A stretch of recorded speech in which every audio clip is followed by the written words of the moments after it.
So let me teach you the concept of a 1-2-3 angle so that you can use it in every game from now, because until you get this concept down, I cannot coach Jett on defense if you don't get this concept down. So you're on defense, right? Here is a 1-2-3 angle. The first angle that you play, you are playing aggressive. You pop your dash, you hug the barrier, you swing something. Your goal is to get one and then dash away.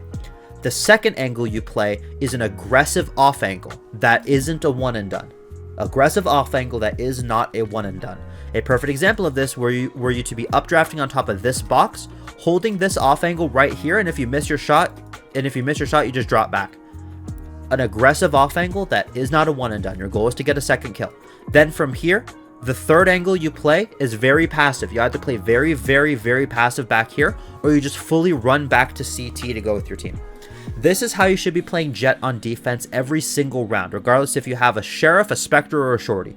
You need to be playing exactly like this. 1-2-3 angles. Another perfect example of a 1-2-3 angle here would be to hug this barrier here, swing out, get a kill right here, dash away. Updraft on here, aggressive off angle, drop back, and then run back to your team. Let me go to a different map here to show you another example. Let's go to Ascent.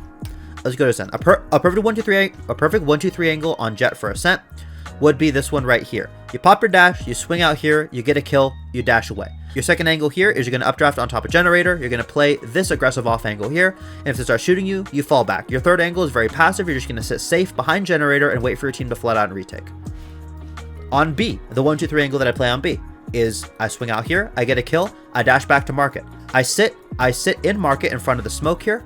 If I miss my shot, I fall back to market, and then at that point, I run back CT and I go retake with my team. Aggressive, off angle, non one and done, CT with team. That's how you want to play Jett every single round on defense from now on. Have you ever wanted to see this? But instead, you're just stuck looking at this.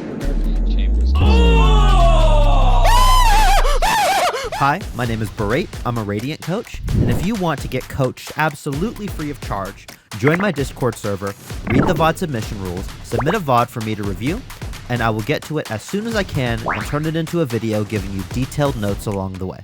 Enjoy the video. Yeah, swinging back sight here was a little bit unnecessary in my opinion. Just because of the fact that, one, you wide swung this, right? And you didn't really like properly clear every angle they could have been. And as you see, yeah, there's multiple people there. So if I were to peek back sight, I would have just like jiggled the angle and just like held one like tight angle instead of swinging out wide like this. Because like, look at this, right? Because you started off good. You started off good here.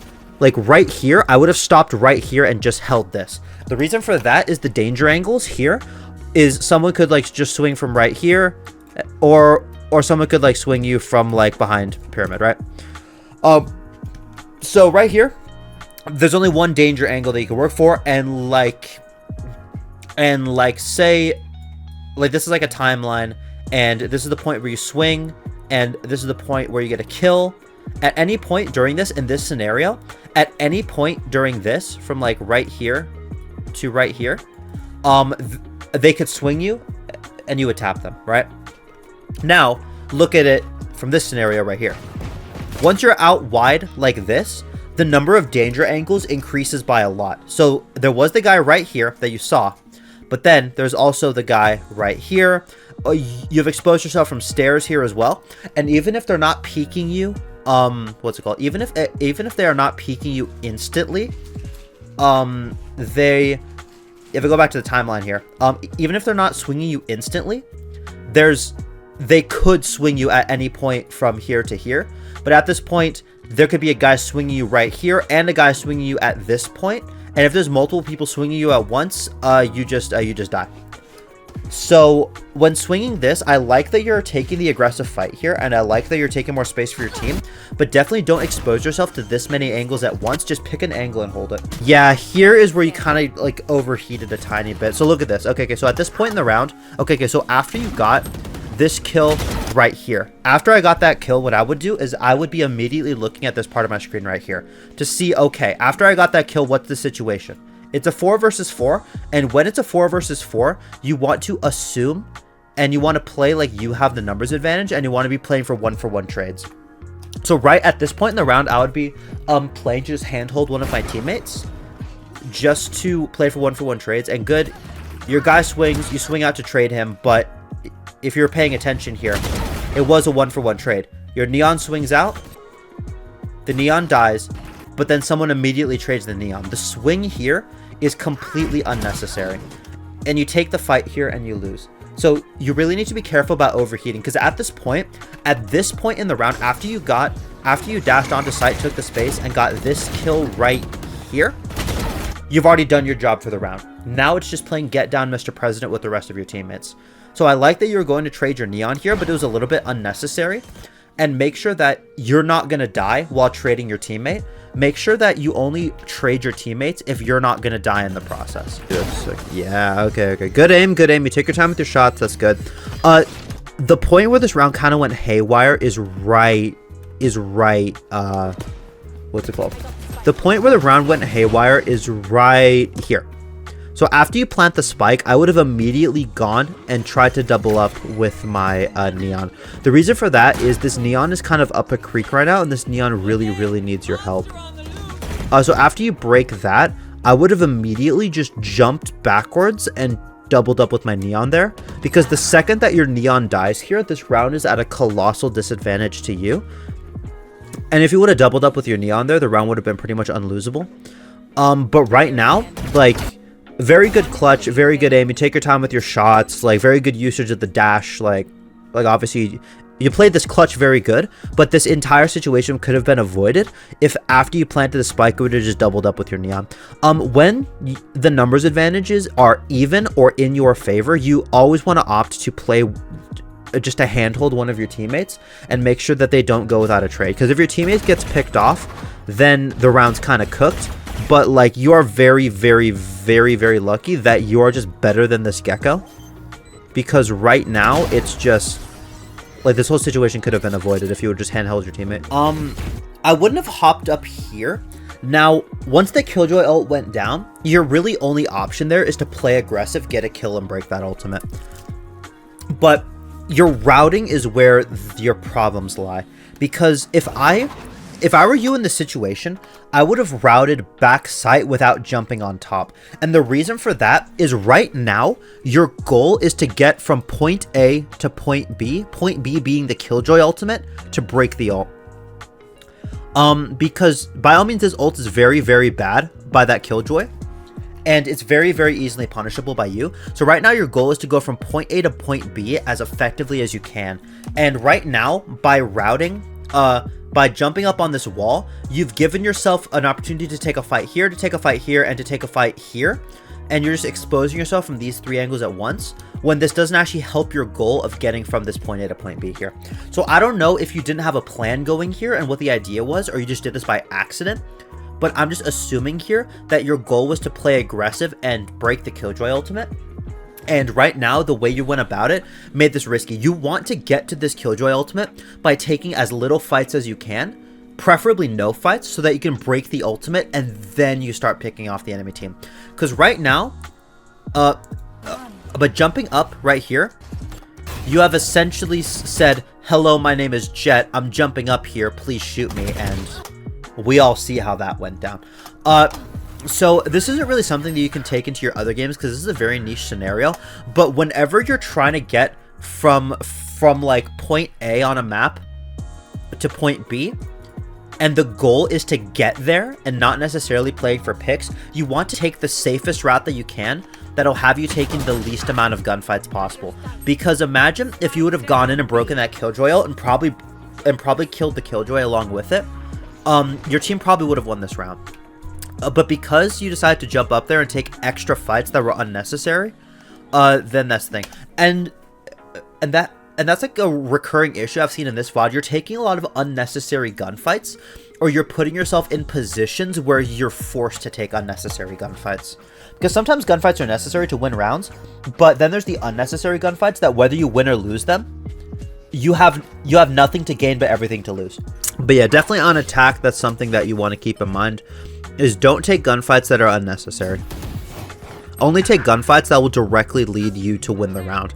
And if you're playing Jett, Jett is the perfect character for this playstyle because you're the one that's mainly going to be the catalyst for a lot of these plays. And if you can really nail this idea down of only taking gunfights that will directly benefit you if you win them, then you're going to be absolutely fine playing Jett. On attack in particular, because on attack, Jett is kind of like the catalyst. Oh yeah, really good play with the shorty there. Love it. Right. Yeah, just lost a gunfight. Unlucky.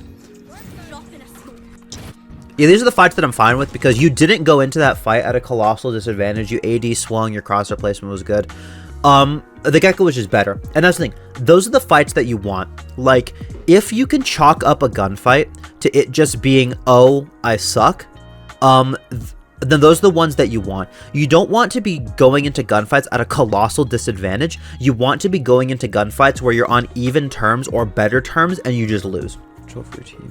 Okay, no. Massive mistake here. Massive mistake. Okay, so the Breeze minigame when you're taking Hall's control is you want to take Hall's control without them knowing that you're taking Hall's control. And this is like a Breeze specific thing that can be applied to really any agent that you're playing. But if you are taking Hall's control, you need to do everything in your power to either give them false information or to give them no information. So something that I'll do in my ranked games to give them false information is I will smoke. Now, this is if I'm running double controller. The caveat is, this is when I'm playing like Clove or Omen on Breeze, and I already have a Viper for the sight hit. If you are solo controller, do not do this play. But if you have double controllers and you got smokes to spare, y'all are getting this strategy for free. This thing has gotten me so many free rounds, it's not even funny. Free Breeze strategy for taking Hall's control if you're playing a controller or you have a double controller comp. You ask your controller to put a smoke right here. Why do you put a smoke right here? One, it forces the defenders to use a lot of unnecessary utility. It forces the defenders to use a lot of unnecessary utility to clear halls even if no one is there. So they're going to have to invest a Sova Dart, a Flash, something to clear halls even if no one is there. So this area of the map with this smoke makes it very difficult for the defenders to re-clear that without using some form of utility, because the risk of them dry swinging out of the smoke and getting domed by the guy sitting right here is too high to not use any utility. So I will throw this smoke right here pretty much every round. And the reason for that is it forces them to use utility, and it also gets the annoying operator off of the angle. So oftentimes people will sit right here holding this side with an operator. This is a problem for attackers because without this smoke, that's a very annoying. But you can use this smoke to gain false information, because if you throw this smoke every round, but you don't go halls. So say you throw the smoke and your team ends up going B. The defenders are going to start getting a false sense of security, and they're just going to start leaving halls open. So that later on in the game, when you throw the smoke again, you and like 3 other teammates can just shift walk up halls completely for free, get into their spawn and win the round.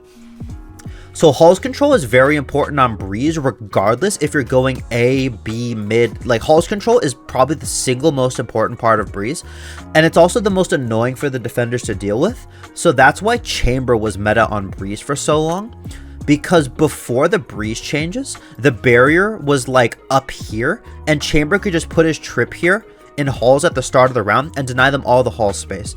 But now that the barrier is like up roughly here, Chamber has to put his trip here at the start of the round, which won't trigger until you're all the way up halls and have that halls control. And in which case you can just smoke it off with the Jett smoke, and there's absolutely nothing the defenders can do against it.